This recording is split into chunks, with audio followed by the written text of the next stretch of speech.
ॐ अज्ञानतिमिरान्धस्य ज्ञानाञ्जनशलाकया चक्षुरुन्मीलितं येन तस्मै श्रीगुरवे नमः।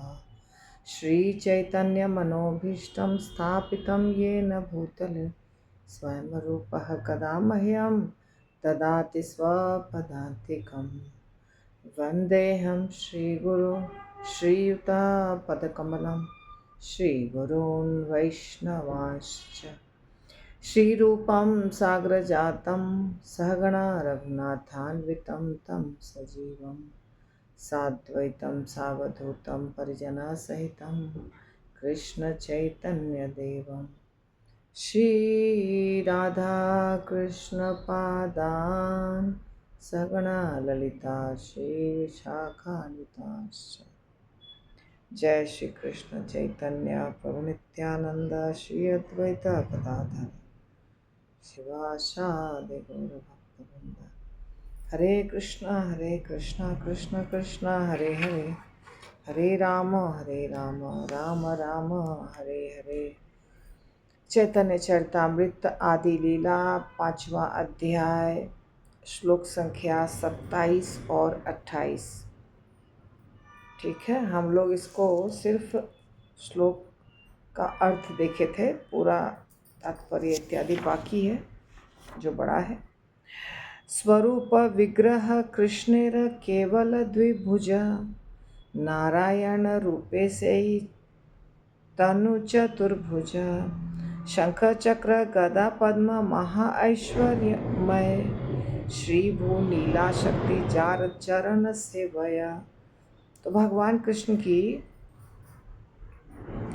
का जो निज रूप है उसमें सिर्फ 2 भुजाएं होती हैं, किंतु उनके नारायण रूप में 4 भुजाएं होती हैं। भगवान नारायण शंख चक्र गदा और पद्म धारण करते हैं और परम ऐश्वर्यमय हैं। श्री भू और नीला नामक शक्तियाँ उनके चरण कमलों की सेवा करती हैं। थोड़ा सा इसको हमने देखा था, अभी हम इसका श्रील प्रभुपाद के द्वारा जो तात्पर्य है उसको समझेंगे। वैष्णव धर्म के रामानुज तथा मध्व संप्रदायों में श्री भू और नीला शक्तियों का विस्तृत वर्णन मिलता है। बंगाल में नीला शक्ति को कभी कभी लीला शक्ति कहा जाता है। ये तीनों शक्तियाँ वैकुंठवासी चतुर्भुज नारायण की सेवा में लगी रहती हैं। श्री संप्रदाय के प्रपन्नामृत ग्रंथ में 3 आलवरों की कथा है, जिसमें बताया गया है कि भृत योगी, सर योगी, भ्रांत योगी, इन 3 आलवरों ने किस तरह गेहाली नामक गांव में चतुर्भुज नारायण का दर्शन किया। तो देखिए, आप जो जाते हैं बालाजी की सेवा के लिए, हमारे जो बालाजी भगवान हैं, तो वहाँ पे आपको ये सब नाम के विग्रह मिलते हैं, यानी माताएं होती हैं। तो ये सब भगवान नारायण की सेवा में लगी रहती हैं, यानी ये लक्ष्मी जी ही हैं। श्री भू नीला ये सब नाम है इनका, परंतु हमारे संप्रदाय में इसकी चर्चा इसलिए नहीं होती है क्योंकि हम लोग सब राधा रानी की पूजा करते हैं, अर्थात कृष्ण और राधा। लेकिन कृष्ण के विस्तार होते हैं नारायण, और राधा रानी की विस्तार ये सब होती हैं, जितनी भी शक्तियाँ हैं।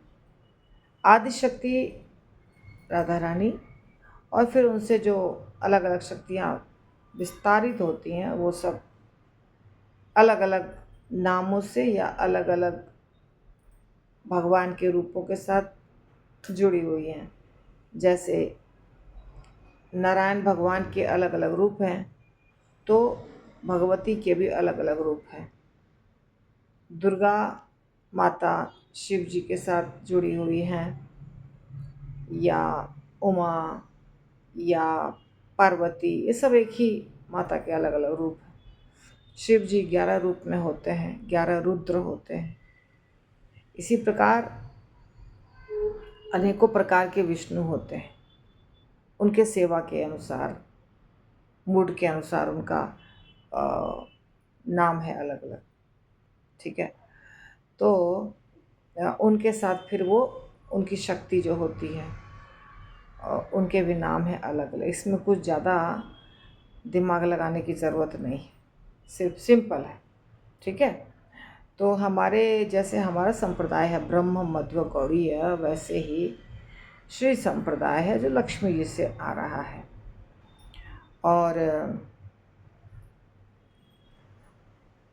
और कौन सा संप्रदाय यहाँ पर दिया गया है? मध्व मध्व संप्रदाय, मध्वाचार्य। तो मध्वाचार्य तो हमारे ही संप्रदाय के हैं, परंतु मध्वाचार्य हमारे संप्रदाय के तो हैं आचार्य। जब आप जाएंगे उडुपी, तो उडुपी में मध्वाचार्य जी का जन्म स्थान, उनकी बहुत सारी लीलाएं, लीला स्थान, ये सब आपको मिलेगा दर्शन करने के लिए। मध्वाचार्य का जो ग्रुप है वो अलग हो गया है, अर्थात मध्वाचार्य हमारे संप्रदाय में ही है, पर संप्रदाय से थोड़ा सा, जैसे कि इस्कॉन या गौड़ीय मठ सब एक ही संप्रदाय का है ना, परंतु गौड़ीय मठ से अलग हो गया है इस्कॉन, नाम रखा गया इसका इस्कॉन। और इस्कॉन और गौड़ीय मठ में कोई भेद नहीं है। भक्ति सिद्धांत सरस्वती ठाकुर महाराज जी के बाद जो शिष्य आए वो हैं गौड़ीय मठ, लेकिन उन्हीं शिष्यों में से एक शिष्य श्रील प्रभुपाद ने इस्कॉन बनाया, तो उसका नाम इस्कॉन हो गया। तो गौड़ीय मठ भी भक्ति सिद्धांत सरस्वती ठाकुर महाराज का ही है और इस्कॉन भी उनका ही है, कोई फर्क नहीं है। इसी प्रकार ब्रह्मा जी से जो संप्रदाय आ रहा है उसके अंदर ही मध्वाचार्य है, पर मध्वाचार्य ने अपना संप्रदाय अलग बना लिया है। जैसे आप देखिएगा, अगर आप भगवत गीता के शुरुआत में लिस्ट देखिएगा गुरु शिष्य परंपरा का, तो आपको यहाँ दिखाई देगा नाम। मैं ढूंढ रही हूँ ताकि आपको ठीक से बता सकूँ, जो मैं बता रही हूँ वो कहाँ है, इसलिए। ये देखिए गुरु परंपरा है ना, पहला अध्याय शुरू होता है उसके लेफ्ट साइड के पेज में, तो यहाँ पे आप देख सकते हैं मध्वाचार्य का नाम आपको दिखेगा 5वें नंबर पर। भगवान कृष्ण के बाद ब्रह्मा जी, ब्रह्मा जी के बाद नारद, नारद के बाद व्यास और व्यास के बाद मध्व, मध्व जो है वही है मध्वाचार्य। तो मध्वाचार्य की एक अलग संप्रदाय हो गई है जो उडुपी में है। ठीक है, 4 मठ हैं उनके। तो उडुपी मंदिर के ही प्रांगण में, यानी वहीं पर 4 बिल्डिंग दिखेगी आपको, वो 4 मठ हैं मध्वाचार्य के। तो मध्वाचार्य वही संप्रदाय, और एक रामानुजाचार्य है। रामानुजाचार्य लक्ष्मी जी से आई हुई संप्रदाय है। ये दोनों संप्रदाय में ये इनका वर्णन विस्तृत रूप से है। अब इनके संप्रदाय में आलवर यानी भक्त, साउथ इंडिया में इनको आलवर कहा जाता है। जब आप तिरुपति बालाजी के दर्शन के लिए जाइएगा, तो पैदल अगर दर्शन के लिए जा रहे हैं पैदल, तो आपको बीच बीच में बहुत सारे आलवर का फ़ोटो मिलेगा। फ़ोटो मतलब मूर्ति जैसा बनाया हुआ मिलेगा, फ़ोटो नहीं मूर्ति, और नाम लिखा रहेगा आलवर आलवर। जैसे कुलशेखर महाराज जी भी एक आलवर थे, जिनका प्रभुपाद कोट करते हैं श्लोक, उनके द्वारा लिखा गया बहुत। तो आलवर जो होते हैं ना, भक्त को ही कहते हैं। तो 3 आलवर जो हैं उन लोगों ने गेहाली गांव में भगवान नारायण का दर्शन किया। चतुर्भुज रूप में भगवान नारायण थे, उन्होंने दर्शन किया। अब उसका वर्णन यहाँ संस्कृत में दिया गया है, मैं कोशिश कर रही हूँ पढ़ने का।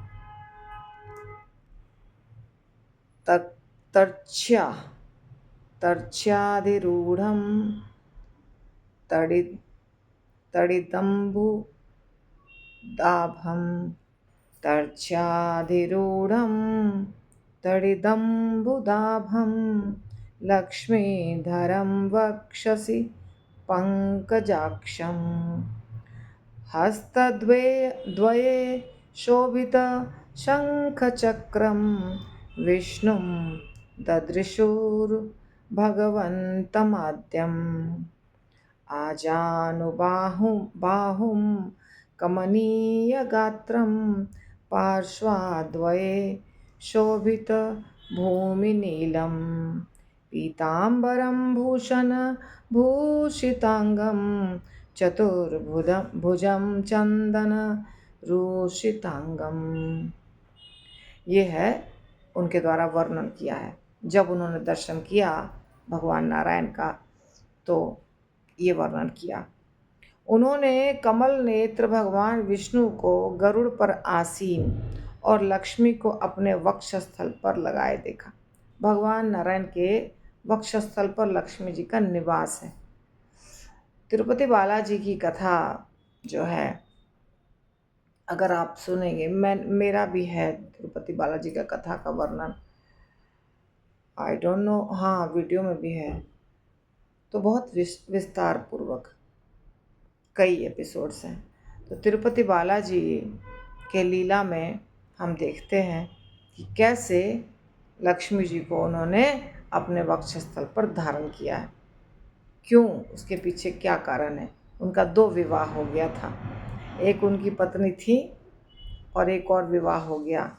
तो जो उनकी पत्नी थी यानी लक्ष्मी जी जो हैं वो नाराज़ हो गई थी। फिर वो गुस्से से आती हैं, फिर भगवान उनको समझाते हैं, शांत रहिए शांत रहिए, ये जो आपको दिख रही हैं जो पत्नी है मेरी, उनके साथ लक्ष्मी जी की थोड़ी बहस होती है। तो ये जो पत्नी है मेरी, ये पिछले जन्म में पिछले लीला में, भगवान राम के लीला में सीता माता की जो लीला हुई थी उसमें एक सीता ओरिजिनल थी और एक अग्नि माता से निकली हुई सीता थी। जो सीता रावण लेके गया था, जो रावण लेकर के गया था, वो ओरिजिनल सीता नहीं थी। ओरिजिनल सीता अग्नि माता के पास सुरक्षित थी। तो वो सीता ने जो सीता लंका जा कर के रही, वो छाया सीता बोलते हैं उनको। तो वही सीता बोलती हैं भगवान राम को कि आप मुझे पत्नी स्वीकार करिए।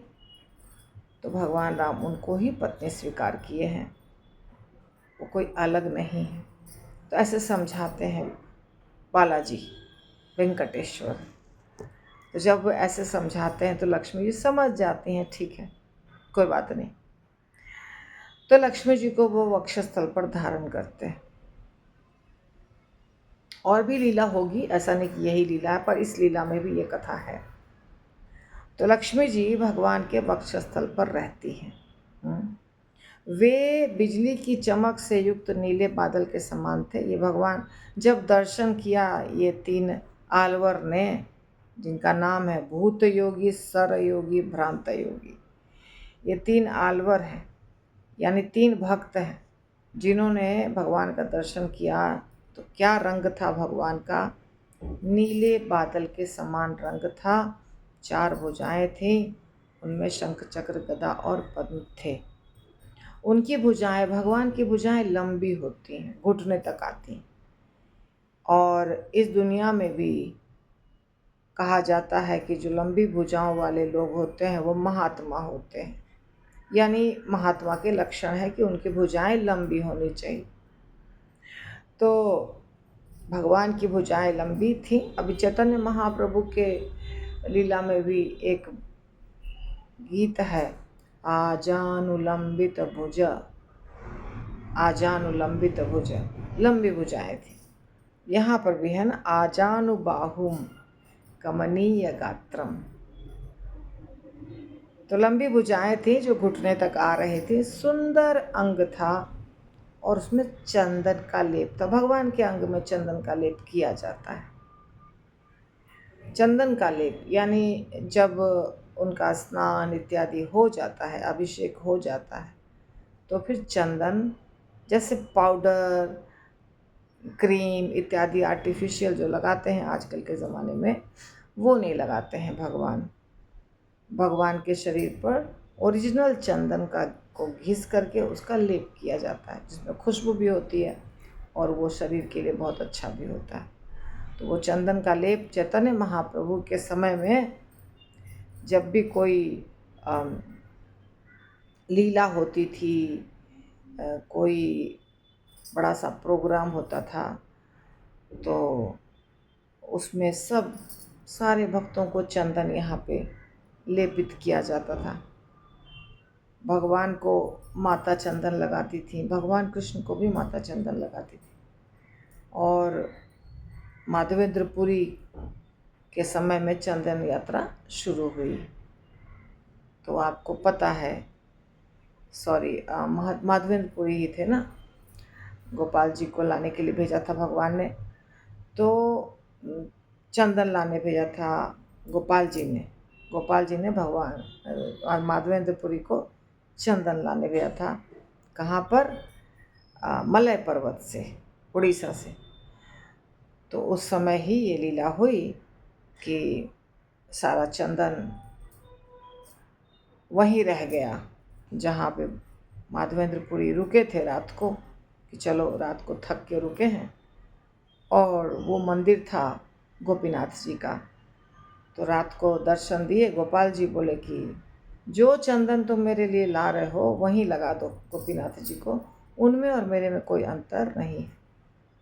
तब चंदन लगाया गया 1 महीना तक शायद, और तब उसी दिन से चंदन यात्रा शुरू हुई है, जो हम लोग करते हैं अक्षय तृतीया के समय से 5 दिन। तो चंदन बहुत इम्पॉर्टेंट चीज़ है।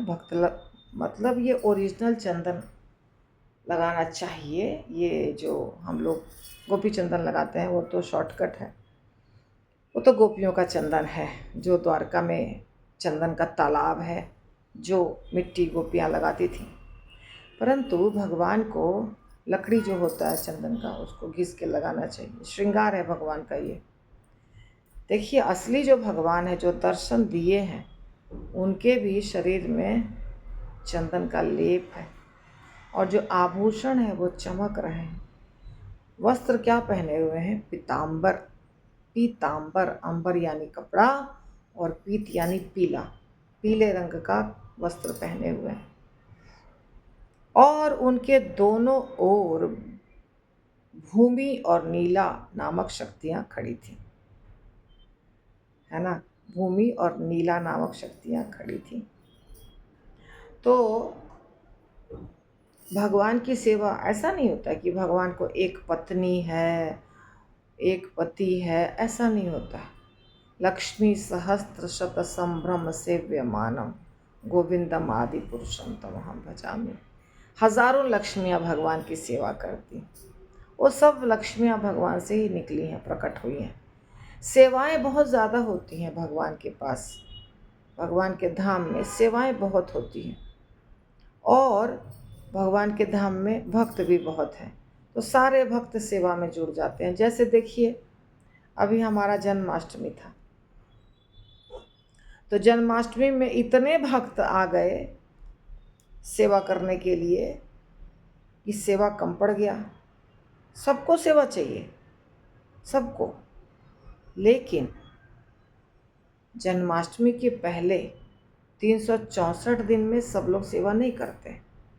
365 दिन का साल होता है, तो 364 दिन सेवा के लिए आगे नहीं आते हैं, बुलाना पड़ता है, करिए करिए करिए।